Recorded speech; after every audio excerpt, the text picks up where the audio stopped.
ఎన్టీఆర్ జిల్లా మైలవరం నియోజకవర్గం ఇబ్రహీంపట్నం మండలం చూపుడి గ్రామంలో వేయించేసినటువంటి శ్రీదేవి భూదేవి సమేత వెంకటేశ్వర స్వామి వారి యొక్క దివ్య మంగళ రూపానికి పంచామృతాలతో జరిగినటువంటి అభిషేకాన్ని స్వామివారి యొక్క అభిషేక దర్శనాన్ని చేసుకొని స్వామి అనుగ్రహాన్ని పొందుదాం.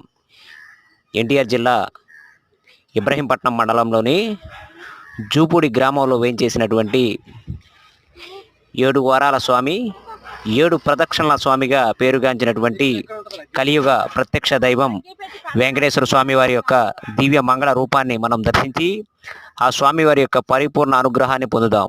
ఓం నమో వెంకటేశాయ.